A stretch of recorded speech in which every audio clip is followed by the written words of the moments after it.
Hey, what's going on, everybody? Coach Matt, EliteThrowsCoaching.com, Primal Athlete Training Center here in Cranston, Rhode Island. It's Sunday, just got done with a 3-hour throwing session outside with my local athletes, and because I was away for the end of last week, I wanted to come in today and shoot the next video for our in-season training. Now, as always, what I always say, this, again, are just descriptions of the exercises that are in the workout. If you want the actual workout, you have to sign up for it. You've got to go to EliteThrowsCoaching.com and click the link, the little tab at the top that says join the online team.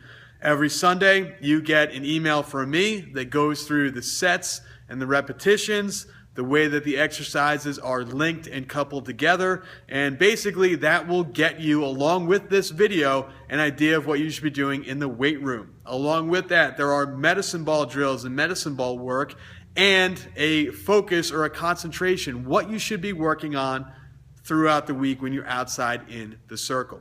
So here we go. This is our next week of in-season training. It's week 3.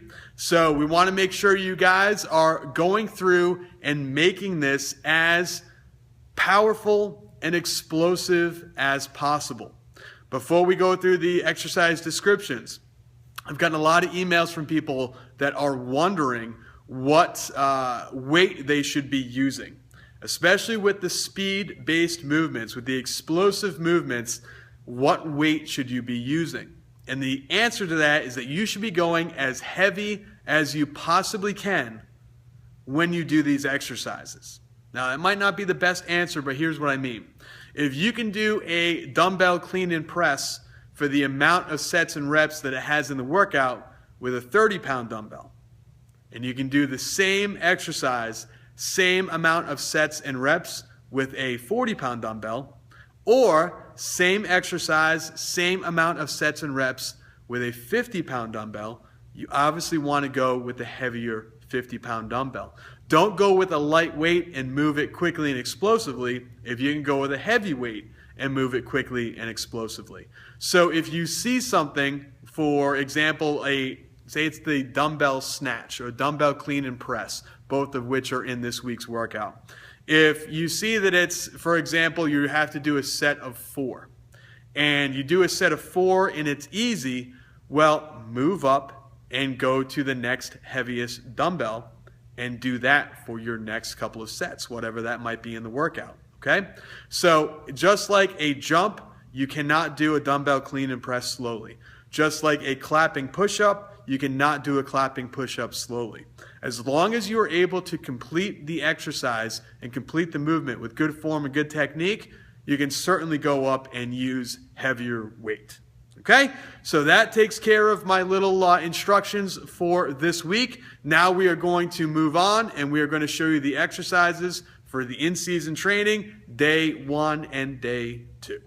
Okay, everyone. Day 1 of our in-season training, week 3. First exercise, dumbbell clean and press. Now, as you can see, just got done throwing, got my work boots on, got my jeans on, sweatshirt, not exactly workout gear, but a lot of these exercises were done the previous few weeks. The amount of sets, the amount of repetitions that we're doing obviously is going to make it so that you can use heavier weight, and the way that they're coupled is a little bit different as well. Next week, we go on to the second phase of this training where we start to add in more explosion, more power. So again, that will be a little different. But this basically is our last week of doing a dumbbell clean and press for your secondary movement.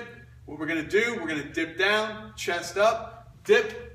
We're going to explode up to the shoulder, dip, and then explode up overhead. So what you guys are going to notice is that you've been able to, or should have been using, heavier weight every single week. Heavier weight, really explosive, really ballistic. We want to keep going with that same idea. Heavier weight this week than you used before. Next thing that we're going to do is a bent over row with the dumbbell. So pretty basic dumbbell bent over row. Again, we've done these before, especially if you were part of the off-season workout. We've done these before. The idea is we're going to have our butt sticking out. So butt back, shoulders up. We don't want to see anybody hunched over. Butt back, shoulders up. And we're looking for a nice big pull back. I like to think of pulling the weight back toward my hip, so down and up.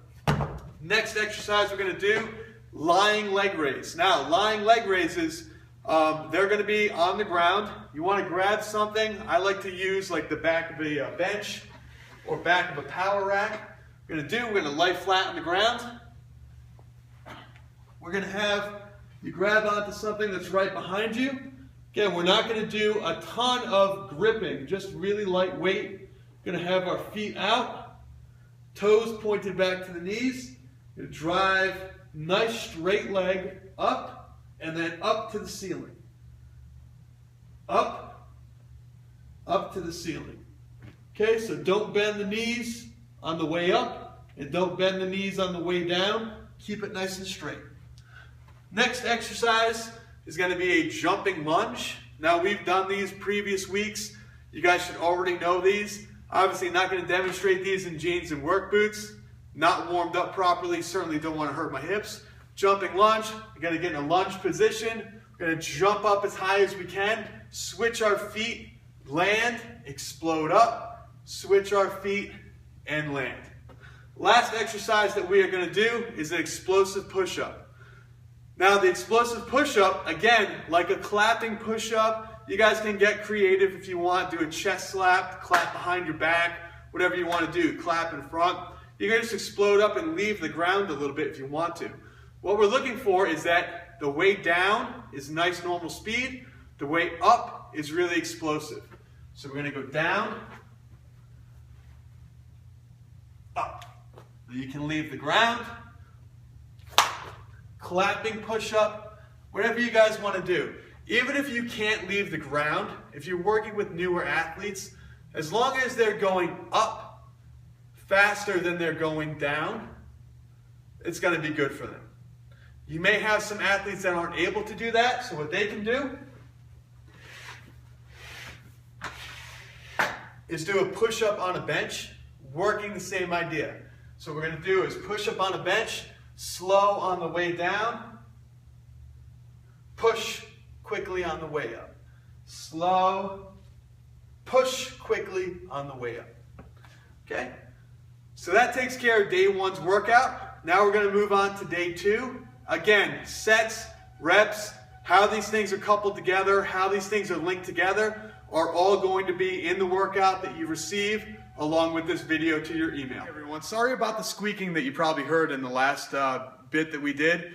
We have a really noisy heater here at the gym and the pipes like to squeak and rattle. It's actually the guy who is in the warehouse behind us. It's his pipes that squeak and rattle like crazy. So if you're hearing any squeaking, I want to apologize. It's nothing crazy going on here in the gym. We don't have any type of weird equipment in the background, just a really noisy heater, so sorry about that. But let's move on to day two. Now day two, the first exercise, like the previous weeks, is going to be dumbbell snatch, but as you see, sets and reps are a lot different, so you can use heavier weight. Make sure, guys, to go back and look at that so that we're doing it right. To demonstrate the snatch, all we're going to do, it's like the clean and press, but we're going to be all one movement. So we're going to dip down so the dumbbell goes between our knees. So we're going to go dip, and then in one foul swoop, we're just going to explode all the way up. Nice big elbow, and we're going to punch through at the top. So dip, explode up, big elbow, punch through at the top. Dip, big elbow, dip, big elbow.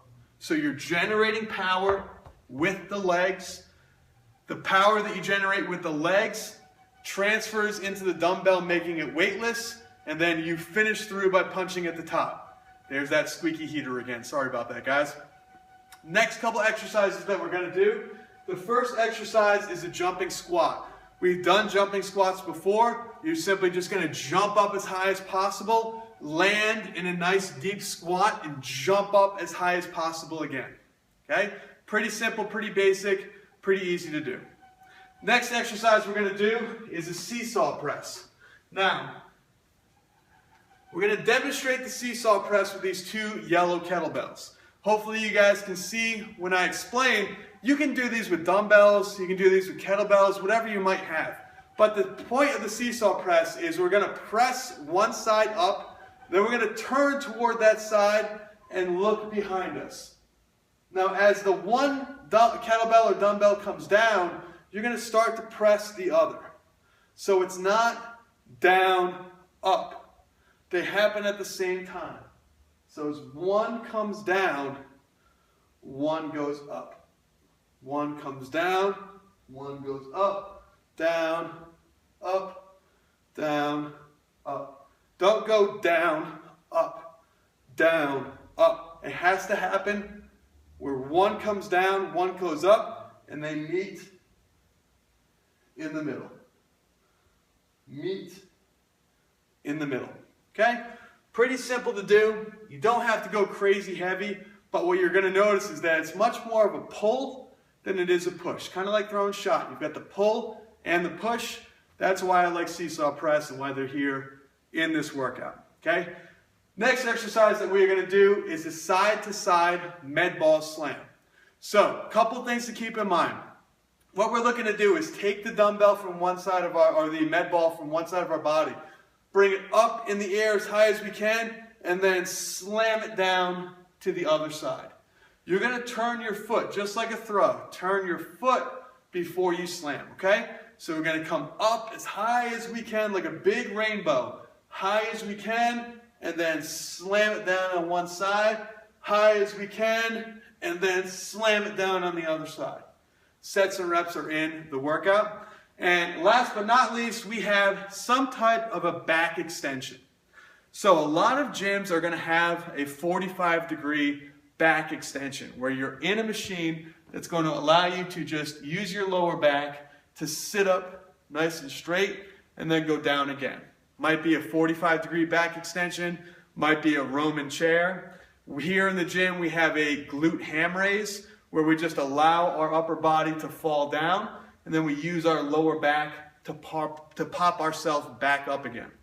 You can also do this with a partner if you want to lie with your upper body from your hips up, lying off or hanging off of a bench.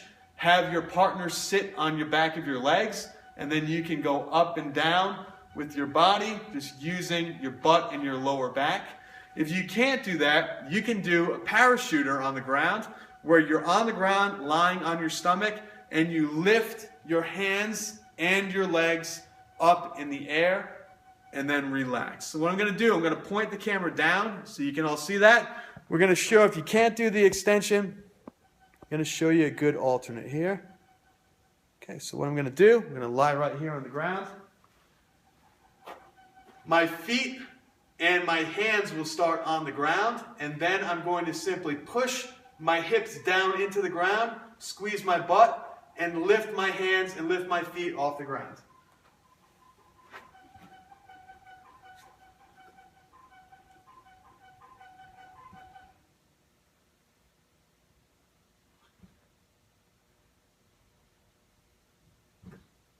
Okay?